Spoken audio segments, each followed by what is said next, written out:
In this video, I'm going to show images from the Caldor burn area of Lake Tahoe, where the Forest Service is planning to spray glyphosate and other synthetic herbicides on thousands of acres because it says that conifer trees have too much competition from the brush or chaparral vegetation. From my direct observations, the conifers could actually use more competition. And mind you that many of these conifers are now 2 and even 3 feet tall, yet many will be killed in order to plant tiny seedlings. I just don't see anything about the Forest Service plan that justifies exposing the forest ecosystem, the soil, wildlife, waterways, lake, and our Tahoe community to the very serious risks of mass spraying glyphosate and other synthetic herbicides. So what can we do? Pretty much our only hope of stopping this plan, but it is a real hope, is speaking up to the TRPA, which has review approval authority over the Forest Service in this case. TRPA was created and exists in large part to protect the Tahoe Basin from these kind of threats, and this one is huge. Unfortunately, at the last TRPA meeting in June 2026, only 2 people attended to speak up against spraying, myself and one other person. That's not enough to stop anything. So while showing you these Caldor images, I'm going to play my comment from that June TRPA meeting to share some of my reasons for opposing the current herbicide plan. And I'm hoping you, viewers, will share what you think are important reasons in the comments below. Hopefully sharing our reasons here will give some people some ideas and perhaps enough motivation to speak up to the TRPA. If that's something you're willing to do, you can do so in person, on Zoom, you can record a video message or an audio message, or you can simply send an email.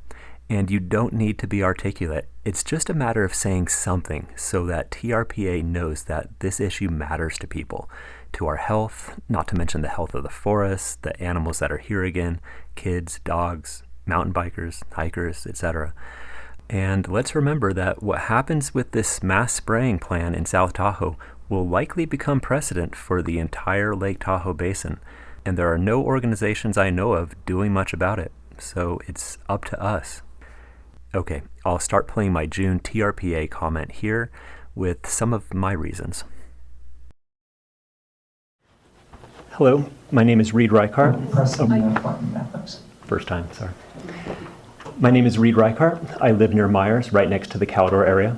After the fire, I remember seeing the first blades of grass come back, then the wildflowers, then the chaparral.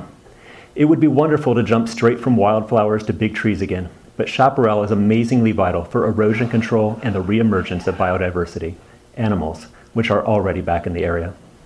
In their so-called restoration plan, the Forest Service calls the native chaparral species competitive vegetation that needs to be removed to make way for planting conifers. But there's already an abundance of conifer seedlings out there with 2, 3, and 4 years of growth, and the chaparral is playing a vital role in preventing them from growing too closely together, which will reduce fire danger in future years. You see, what's happening in Caldor right now is what's supposed to be happening. It is not deterioration. Let me quote research directly from the Forest Service website. Quote, "While chaparral has little commodity value, it has great value in slope stabilization, watershed cover, wildlife habitat, and nutrient cycling." Still quoting, "Chaparral vegetation reduces flood potential." After Caldor, one of my neighbors called the water flow off the mountain Caldor Part 2. Yet this agency, with this knowledge on their own website, is telling us they're going to remove that vegetation from the mountain, spray the exposed soil with synthetics to keep it exposed, and somehow what they're spraying won't make its way into the waterways? Come on, everything on that mountain flows down. The Forest Service calls its plan restoration and reforestation, but the forest has been reforesting itself for 5 years and it's doing a great job. So let's be clear about what their plan really is. It's deforestation followed by planting of a monocrop, their commodity crop, to the detriment of the rest of the forest. And here's the gist: healthy forest, healthy lake. If this deforestation, monocropping, glyphosating strategy is allowed to start in Tahoe, it will become the worst thing that's happened to the basin since the Comstock clearcutting. That means a ban on all synthetic herbicides in the basin will be the most important thing you will ever do as stewards of this special place. This should be your top priority right now.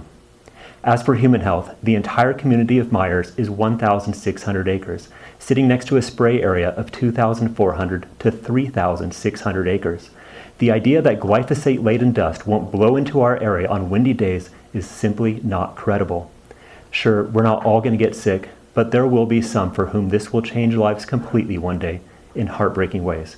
You must think ahead for those people. So whatever your priority, healthy people, healthy forests, healthy lake, healthy wildlife, healthy soil, everything points to a full ban on all synthetic herbicides in the Tahoe Basin right now. Thank you. Thank you.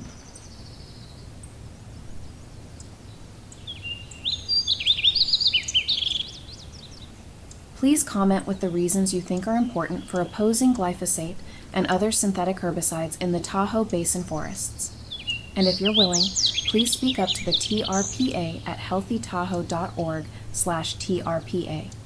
Only 2 people spoke up at their June meeting, and as of June 22nd, only about 25 people had emailed them comments about this issue. Whether you're a local or someone who enjoys visiting Tahoe, please speak up for our forests, wildlife, and community at healthytahoe.org/TRPA. Thank you.